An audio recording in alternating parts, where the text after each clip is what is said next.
This is about weird encounters that I've had with a music teacher when I was a kid. I, 20 female, took orchestra class when I was in middle school. Now it's important to mention that I was an incredibly quiet and shy kid back then, and I had trouble with confrontation. When I was in 6th grade, our orchestra teacher, Miss K, left a position, and they hired our new teacher. I'll call him Mr. S. He was generally disliked by everyone. He was in his 50s to early 60s, and to an 11-year-old, very tall. He was already imposing because of this, but what made it worse was how he treated his female students. One day in class, we were all struggling to play a song correctly. Mr. S became frustrated and didn't think any of us understood the beat of the song. He looked around the class, saying he needed a volunteer. Everyone became silent, including me, but I had the misfortune of locking eyes with him. He then called my name and waved me up to the front of the room. What happened next was not something that anyone was expecting. I picked up my instrument, which was a cello at the time, to take up front with me, and he said, "No, leave your instrument. Just you." I was very confused, but I did as he said. I walked up to his side and he instructed me to stand in front of him. At this point, the class was beginning to snicker and I was just very uncomfortable. "Move closer." I took a small step towards him, and at this point I was too scared to look at his face. All I could see his buttoned shirt in front of me. He made me walk closer until I was inches from him. Then he moved my arm up and grabbed my hand and proceeded to make me slow dance with him for what felt like forever as he counted the beat. I let go of his hand at one point and I tried walking back to my seat, but he grabbed my arm and pulled me back, saying, "Not yet." After this was over and I went on to my other classes, I learned that in each period of the day, he had chosen a female student to dance with him, regardless if the class was struggling to understand the beat or not. Unfortunately, this was not the end to what felt like unwanted attention from him. He would somehow find me in the hallways often and would try to have talks with me about anything, even though I mostly kept to myself and I didn't cause trouble in class. It got to a point that my friends understood how I felt and knew to say something to me when they saw him. And every time, without fail, he always managed to put his hands on my shoulders when he talked to me, even if I was already backed against the wall. He wouldn't let me leave and I was too scared to say anything. He would find me in a crowd easily. I'm not sure if he did anything to my knowledge that was punishable, but to me, something always felt off about him.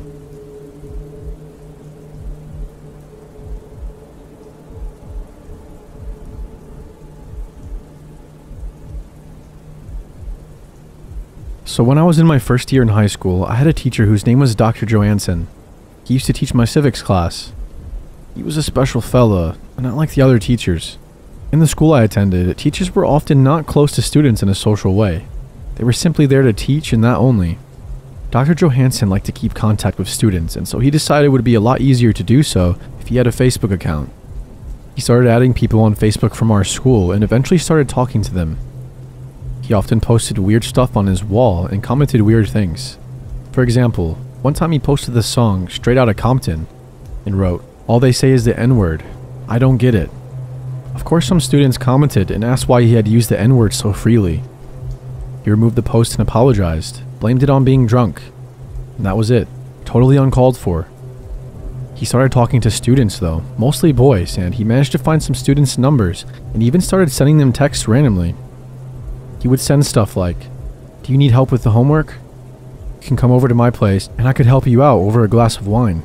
And he would say these things to teens that were younger than 18. So according to the law, they are not allowed to drink. And he pretty much offered alcohol to minors. Remember, he's a civics teacher. He should know this stuff by heart. It's all morals for God's sake. Anyway, he never sent me a text, but he sent some weird texts to my friends. Later on, he decided to talk to me. This was a couple of weeks after he started contacting students like this. He would speak to me on Facebook chat and would ask me things like, "How do you get girls? Do you have a big dick? Do you often get to sleep with girls after your shows?" Because I'm an artist, I found these messages highly disturbing. But they became worse. "You must be such a stallion in bed. You're probably really good. And enter the rabbit hole with me. Come on, I'll take care of you." I literally had no clue what that last part meant. But this was not everything. After a while, things started to get really out of control. He started asking me to go to the club with him, and I was not of age at this time. He even said he could get me into the clubs with no ID, and that all would be well. But of course, I said no. He then apparently got pissed at me and decided not to speak to me much after that. I had turned him down a few times. He started talking to one of my near friends instead. It ended with Dr. Johansson sending my friend a picture of his ass with the caption, "Please take me from behind and take me hard." Mind you, my friend was 17 at the time, while Dr. Johansson was around his mid-30s.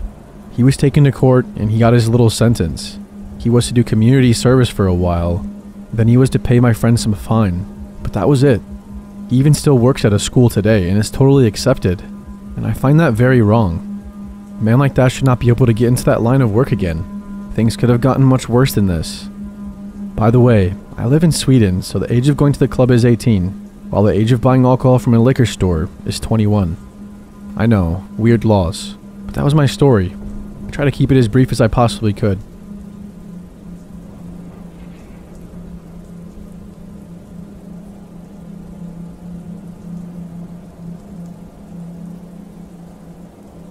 I am a now 21-year-old female living in the UK, but I won't tell you where specifically. This story takes place during my third year of high school when I was only 14. Please note at that stage of my life, I was a quiet and reserved individual, not one to make a scene. I am drastically different now as a result of the many events that occurred in my life, with this story being one of them. Anyway, at the end of the summer of that year, I had lost my uncle to the cancer that he had suffered with for 2 years. It wasn't the happiest times for me, as you can imagine. The funeral took place the day I was due to start school again, but I was encouraged to go in the next day regardless. My first class of the year is where I met him for the first time. For the sake of this story, I'm going to refer to him as Mr. Stone. Now, Mr. Stone was quite a young teacher. I'd probably say his early to mid-20s, and at a glance, he didn't look like your stereotypical creep. He was about average height, dark hair and eyes, and had a wispy thin goatee on his chin. I initially thought that he looked like a wizard or something funny like that. Now, I'd love to say that the moment I first met him he gave me a bad vibe or whatever, but I'd be lying if I did. I thought he was funny. A little strange, yeah, but not at all intimidating. I don't remember much of the few lessons in class, as I more or less just minded my own business. It started off with little things, such as prolonged glances over at me, lingering around the area that I was doing my work in, only holding me back after class to mark whatever I was doing that day, and complimenting me in front of my peers. By this time, most people would assume he favored me or something, which is an understatement in my opinion. I was already feeling a little uncomfortable in class around him, but it wasn't anything I couldn't handle. At least I thought. I just wanted to get on with things and pass this year, to be completely honest. At one point, he even told me that I reminded him of his girlfriend, which was beyond weird in my opinion, as I was a baby-faced 14-year-old, not a woman close to his own age. Despite the fact that many people saw him make this comment, no one took notice or even validated how weird this actually was. As the months crept by, I'd catch him staring at me from across the room several times, even winking suggestively at me when no one was looking over at him, trying to keep me back after class every other day, and giving me pet names such as his angel or his little star, trying to get me to stand closer to him when I was already close enough for him to touch. I understand that this on its own doesn't sound like anything that should warrant any cause of concern. Maybe he was just being overly friendly or disliked me more than my peers, as everybody kept on telling me. Yet why couldn't I shake this feeling that there was malicious intent behind every wink and every word aimed in my direction? Why did I feel sick to my stomach when I entered his room and see his face light up whenever he saw me walk in? Why did I feel scared whenever he intensely watched me do my classwork from the seat across from mine? I don't care what people have to say about my experience, there was something going on with him, and I was clearly his favorite little doll to play with. Finally, the end of the school year rolled around, and our school did a change of timetable a few weeks before summer. This meant that we'd get settled into our new classes, so after summer we would know where to go and what to do when we got there. My last lesson with Mr. Stone was an interesting one to say the least. To cut a long story short, he told me that he wanted me in his class for the following year. I later found out that he even requested that I be put there, although I'm not entirely sure if that was true. My peers got him to admit that I was his favorite, and he more or less made me uncomfortable as usual. Thankfully, I wasn't in Mr. Stone's lessons the following year, as I would have been the only female if I was. However, his behavior never stopped there. Whenever he'd see me in the halls, he'd always make a point to try to get my attention by either waving or staring at me from wherever he was. One event in particular gave my own mother a chance to experience how creepy he was. I was honored that year for my hard work in my National 5 Art and Design class, and the school that I attended did this award ceremony to celebrate everyone's success. Kinda cheesy, I know. But this was an evening event, so friends and family were all invited to come along to watch us obtain our certificates. The hall was already full, and the air buzzed with the sound of excited Karens getting to see their precious child on stage, and the prospect of getting to brag about it later on. Us students were the last to enter the hall, so we filed in to take our seats at the front row. Take a guess who was sitting literally 3 seats away from my family. 10 points for those who guessed Mr. Stone. I began to panic profusely as the ceremony commenced. Why the hell was he here, and why was he sitting in the same row as my family? He wasn't obligated to be here, so why? I knew he knew that they were my family, as he also briefly taught my sister earlier that year, so process elimination, I guess. After the whole shit show, my high school pulled my family, and I soon began to exit the very crowded hall. My mother and I got separated from the rest of our group by another and the creep himself. He somehow managed to wedge himself into the crowd so that he could get behind my mother and I, staring at me and smiling with that creepy grin. My mother was having none of that predatory behavior towards me, and more or less shoved her way through the crowd to gain some distance between us and him.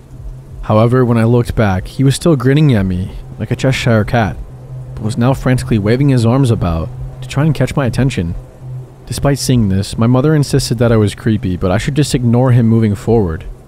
He left the school I attended in November 2024, and I have neither heard of him or seen him since. Now I bet you're all wondering why I didn't report him to anyone at the time. To put it simply, I wasn't entirely sure if I could. The people who did see some of these events moved on after he left. No authority figure ever caught him doing anything I have listed. He was well liked among the students at my high school, and as many other people have pointed out when I tell him my story, he never actually technically did anything wrong to me. If I could go back in time, I would have reported these events, as I have came to learn that it doesn't matter if someone did something to you or not. If someone was persistently giving you unwanted attention, then you are within your rights to report it. It doesn't matter if the person harassing you is your friend, coworker, classmate, lecturer, coach, or teacher. You shouldn't have to stay silent. I wish someone could have told me that when I was 14, and maybe I would have spoke up against him, but I was too scared.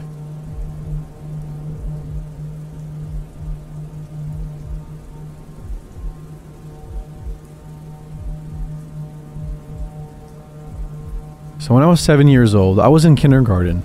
My birthday is late in the year, so I couldn't apply when I was 6 like most kids, since it was through the school year. We had a teacher named Mr. H, but this isn't all about him. It's about a substitute I had one day. I admittedly don't actually remember his name, as he was only there for like one day. Mr. H, however, was amazing and very caring and very good with the kids. But this substitute was not. He was generally weird and quiet, and didn't talk to us much besides what was absolutely required, like the daily story time, etc. But issues arrived at story time. I was wearing a skirt with leggings under it. It was never feminine. Turns out that I'm trans, so it makes a lot of sense.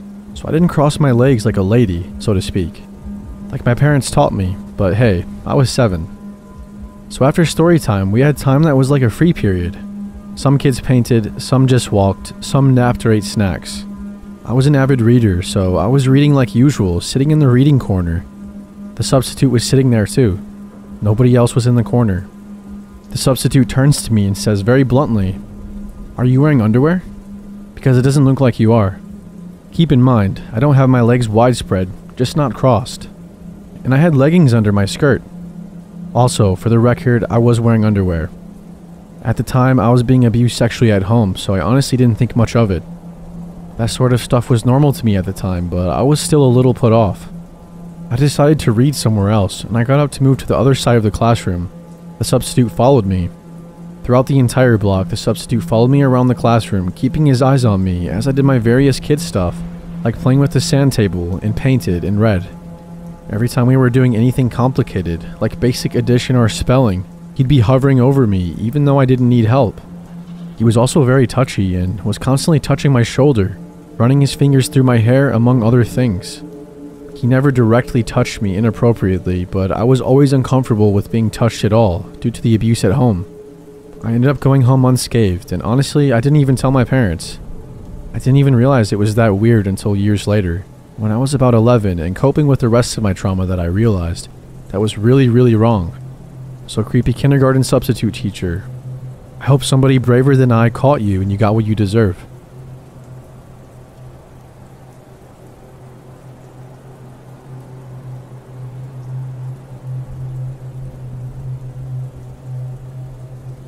First off, I'll start by saying I'm a guy, and part of this happened secondhand via a female student that I knew well. When I was in grade 6, we had a split grade 6 and 7 class at my middle school. One of the grade 7 students, a tall red-haired girl, was quite physically mature for her age. She was constantly harassed by the other guys in the class, to the point of having her handbag stolen in the schoolyard so people could see her running in a short pink skirt. But we were all the same age at least. On the other hand, early on in the school year, our big hulking gym teacher, probably of Greek or Balkan origins, started acting funny around the redhead. He would always conveniently call on her for demonstrations and physically help her with the technique. This happened with no other students. Nothing untoward at all, and it happened in front of the whole class, but it was odd. If he needed a guy, unfortunately it was me and the other guy, but thankfully he wouldn't move our arms or legs to show us the proper push-up position, or anything like that. This went on all year, until around March when he burst in on us boys in the change room.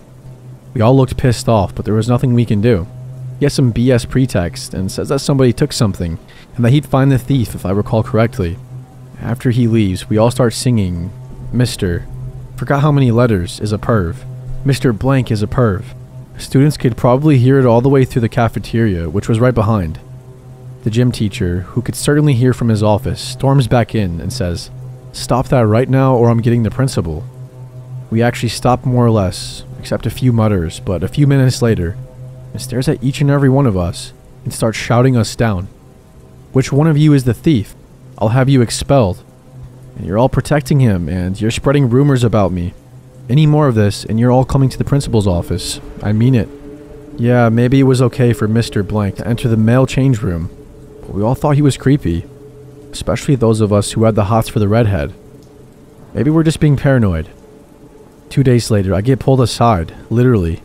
I think from indoor soccer, and told to find the redhead, not her real name obviously, and tell her to come to his office. That's odd, I think to myself. She's like 50 feet away, playing on the girl's side of the gym. Go find her yourself.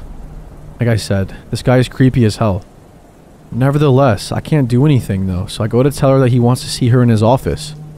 She looks as scared as I am, and I go back to playing soccer, not forgetting the incident. Apparently he had asked her if she wanted anything from the teacher's lounge, and she said no. He leaves, saying that he's just getting coffee for himself and a couple of donuts, just in case she changes her mind. When he comes back, he tells her that he's been noticing her squats report and asks her to practice right there with him. Their conversation goes something like this. My team needs me, they're down a person. Forget about them, we're talking about you. Here, try it, let me show you. But I... Do it. The creepy gym teacher then proceeds to walk behind her and grab her waist, looking down her blouse from behind her. Am I making you uncomfortable? She bolts out and leaves the office in a rush, with tears streaming down her eyes, and she goes to the change room early that day. And since PE is the last course in the day, I don't see her until the following morning. The next day, while the gym teacher's in his office, he was usually in his office, doing nothing and not supervising. And while we're supposed to be doing a few laps around the gym, she jogs up to me and a few other male students, and she tells us everything. That afternoon after class, the boys' change room, most of us had the hots for her, started screaming at the top of our lungs. Who's a effing perv? Mr. Blank is. Somehow the administrators didn't hear us, and the next 2 years I was there, as far as I know, nobody ever reported this guy. It must have shocked him to hear kids this young cursing, let alone cursing that loud. At any rate, he wasn't fired during my tenure there. What happened to the girl? Well, thankfully he no longer called on her to demonstrate techniques for the rest of the year. He probably got the message through the walls of the boys' change room. Her final year there, she had a different PE teacher. I sadly lost contact with her after middle school, but thankfully she did the smart thing and got out of that man's office before things really got out of hand. I'm worried that something worse would have happened.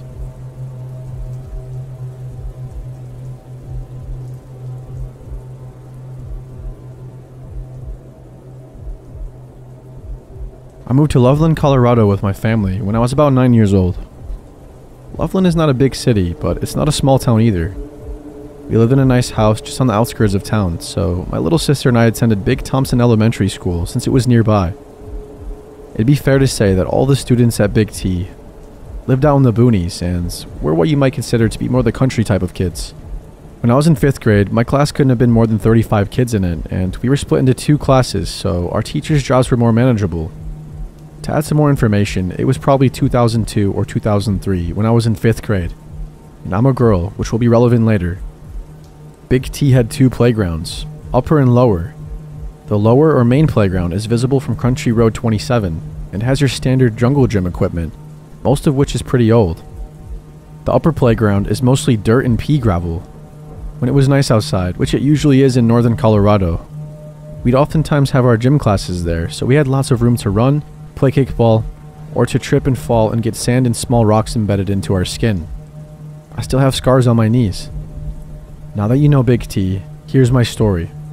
I believe my peers and I had finished up with our music class and were headed up to gym class. It was nice outside and we were instructed to go to the upper playground. As kids do, we were all laughing and talking to our best friends. We started walking up the stairs, and at the top waiting for us was a man who introduced himself as our substitute gym teacher for the day, since the regular teacher was away.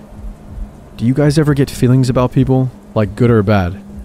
These are not necessarily related to anything the person does or says, it's just something about them that you can't really explain.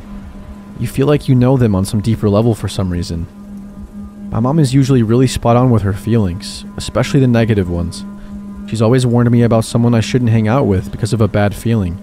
And then sure as shit, that person ends up doing something that usually ends with me getting my feelings severely hurt. Anyway, when I saw this substitute from a distance, he immediately struck me as odd. He was wearing these tapered leg 90s looking dad jeans, old gym shoes, glasses like Napoleon Dynamite's, and a semi-long dark coat that was probably mid-thigh length or longer. It was weird because it was warm outside, and any gym teacher I'd seen before always wore exercise clothes. However, when I got closer to him, I felt like something was not just weird about him, but also wrong. My gut knotted up, and my heart started pounding out of my chest, and his eyes met mine. I felt like a deer in someone's crosshairs. I wanted to run away, but I couldn't. No one else seemed to look nervous, so I tried to brush it off. It's been easily 10 years since this happened, so I don't remember all the in-between details. But I think after he took attendance, he told us to run a few laps like normal.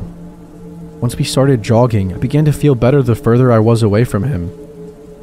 Unfortunately, we were running in an oval, so when I was getting closer again, the bad gut feeling returned and got exponentially worse with every nearing step I took.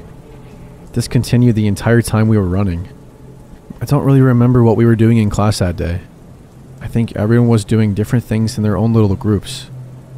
Some girls were playing catch with a softball, and most of the boys were playing with the football. And some of us were playing kickball, etc. So we were spread out all over the field. I was just trying to stay as far away from this guy as possible, and I expressed that concern to my best friend.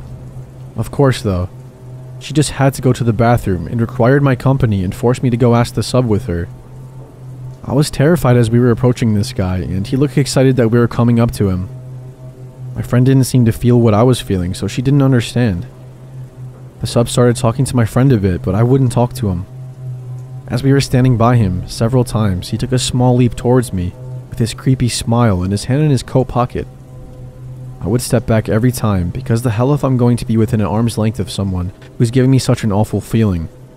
He noticed that my friend wasn't shying away from him like I was, so he took a step towards her. So he was standing mostly next to her, but also slightly behind her, if that makes sense, and put his arm around her shoulder. I don't remember any of the dialogue because all I could think about was that his hand was not just on her shoulder anymore. It was also inching down towards her chest. I felt so helpless to what was happening.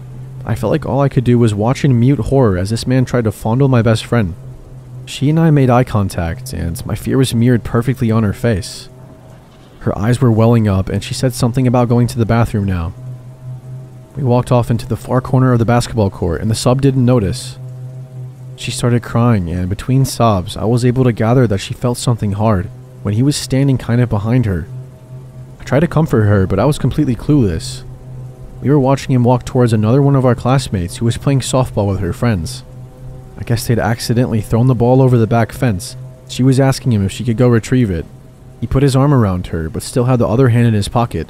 like he did with my friend, but she immediately threw his arm off of her and yelled, "Get off of me." I honestly can't remember the rest of gym class that day.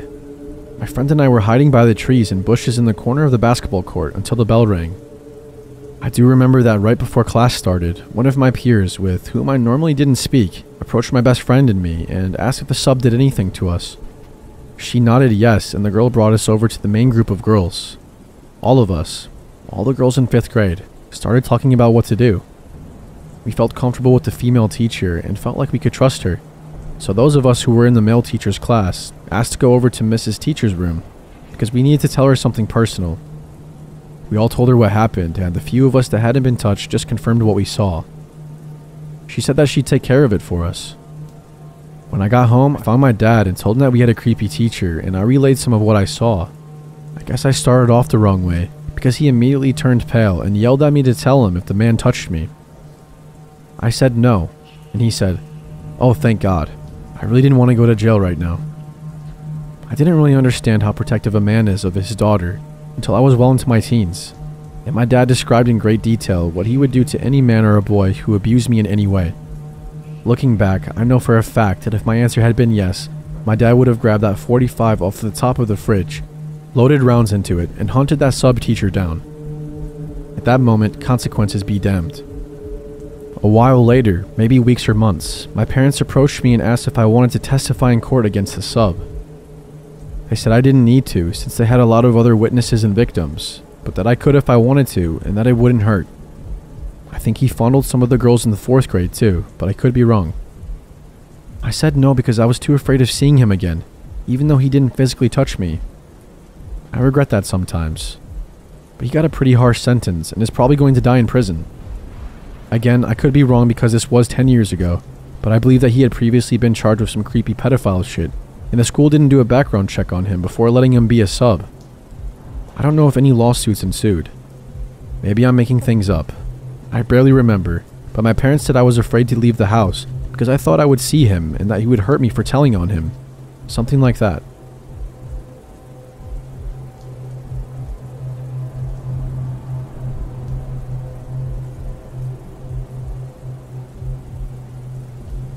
All throughout high school, there was a teacher who I would refer to as Mr. Creep. He deserved this name, and throughout this story I hope you can understand why. It all started in my freshman year. This teacher was an inclusion teacher, meaning he was in charge of taking care of the special needs kids that were allowed to be in the same classes as everyone else.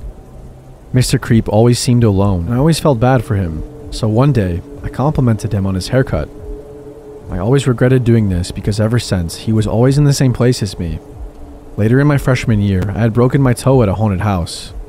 After I came to school for the first time after I broke it, he stopped me in the hall to tell me I should avoid haunted houses.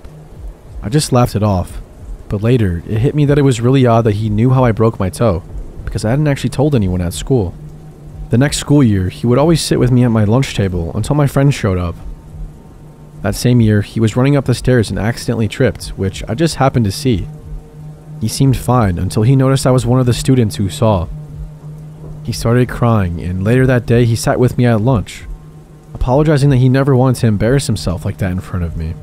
And then in my junior year, he gave me this huge hug on the first day, telling me how much he missed me over the summer. This year, he would always sit with me at lunch, even after my friends would show up. He said that my friends weren't my true friends if they had a problem with us sitting together. One day at lunch, I was talking about how I was leaving early for a dentist appointment. He asked what time I was leaving, and I said right after lunch. Then a few minutes later, he left, which I was honestly so grateful for. Once I got to my car to leave, it wouldn't start. But Mr. Creep just happened to be out there though and offered to give me a ride home. I told him it was fine because my stepdad was on his way to get me, and anyways, he had to get back to school.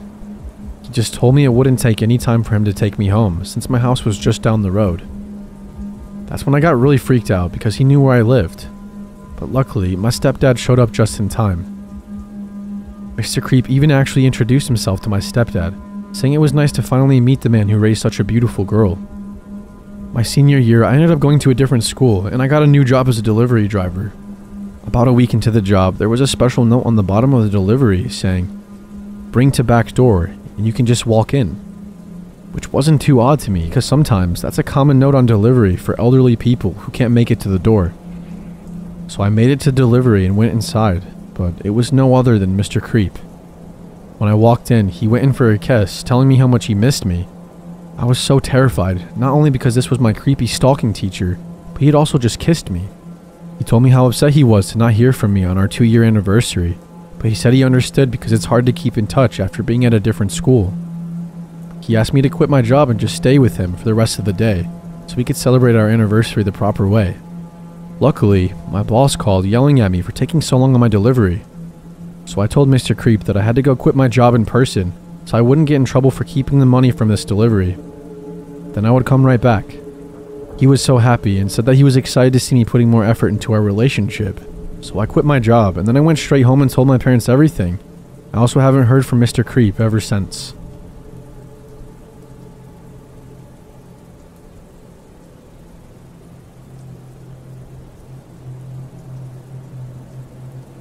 Hey everyone, I was recently reminded of this story and decided to share my encounter with Mr. Chan, my former violin teacher.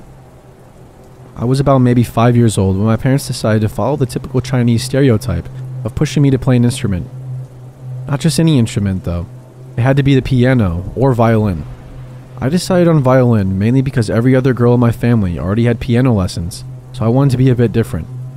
Since my parents didn't have a great grasp on English, they wanted Chinese-speaking instructors, which made for quite a few impractical situations, given how rare they were. My first violin teacher did not perform house visits, so we had to take the train for about 40 minutes to see him every week. He was also pretty harsh and had little patience for a 5-year-old violinist. So my parents and I decided to try and find a new instructor. Enter Mr. Chan, a violinist who I would estimate to be about his mid-30s. His price was cheap and he also made house visits, which we were pretty happy about. Mr. Chan was a soft-spoken man, and as a kid, I thought he was the nicest person in the world. Whenever he came by, he would always give me a piece of candy and would hug me when the lesson was over. There would be a few things that he did that made me feel pretty uncomfortable though. He often looked at me with these smoldering eyes. As a kid, I thought maybe that's just what he looked like, but at times it creeped me out because it felt like he was staring into my soul. Also, when instructing me, instead of telling me something like, "Now put your finger on the E string," he would just tenderly move it for me.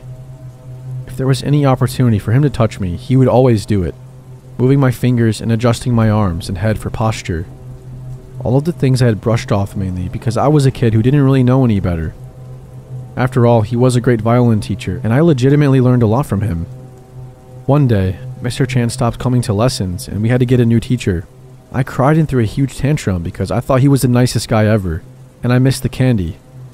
But they refused to explain why he left. Years later, when I was 12, my family decided to break the news to me about what happened. Apparently, Mr. Chen got arrested for molesting one of his violin students, another girl who was about my age. I wonder if he charmed her in the same way.